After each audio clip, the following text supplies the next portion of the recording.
Good morning. Today we're going to take a look at the Osage County oil and gas exploration as well as hydraulic fracturing. My name is Josh Mullins. We're looking at the future leasing plans of oil and gas exploration using conventional and unconventional drilling methods like hydraulic fracturing.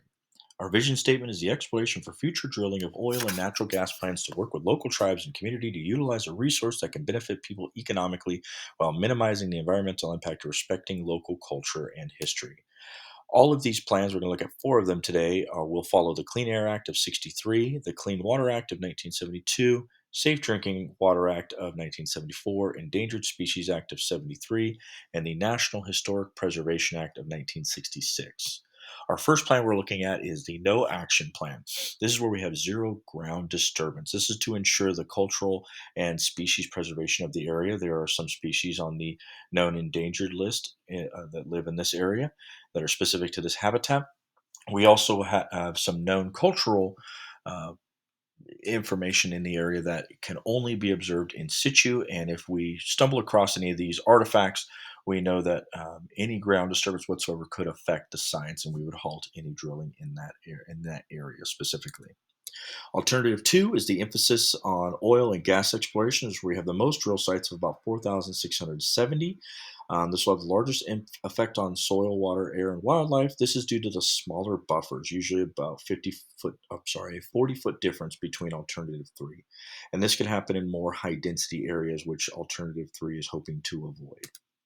In alternative three, as I mentioned, we want to have our lower density areas and preferably much farther away from old rigs as well.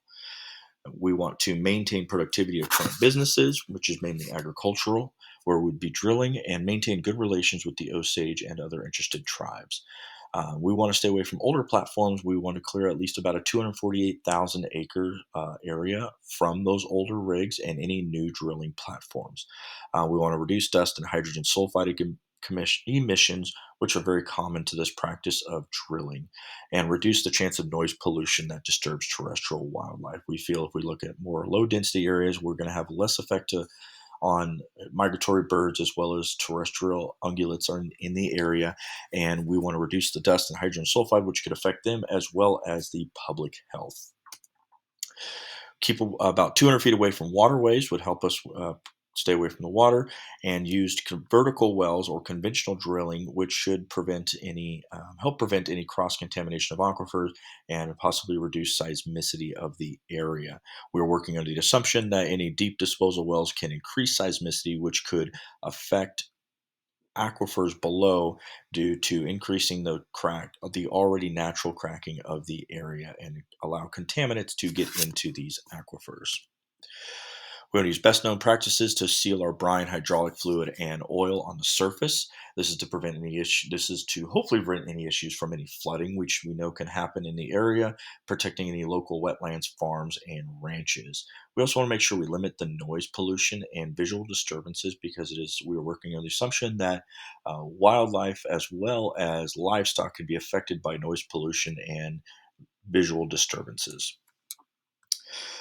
When it comes to maintaining good relations with the Osage and other tribes, we're looking at socioeconomic and environmental justice issues. So we want to avoid drilling in areas with known cultural resources and possibly produce about 4,000 new wells because the new wells will provide economic boosts for the local tribes as well as any local residents. We're expecting that the economic impact of wells are felt well beyond the sites as well.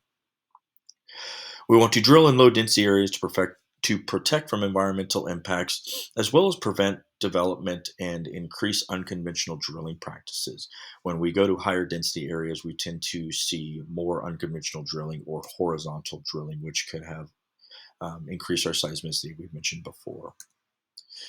In alternative four, this is our enhanced resource protection. We would see roughly 75% of new production compared to alternative three. We have larger buffer zones due to alternative three and conventional drilling only. We're going to use our success criteria is the use of best management practices to protect all of our resources in the area, and we do not see an increase of baseline public pulmonary and cardiovascular issues due to known contaminants. And here are our references.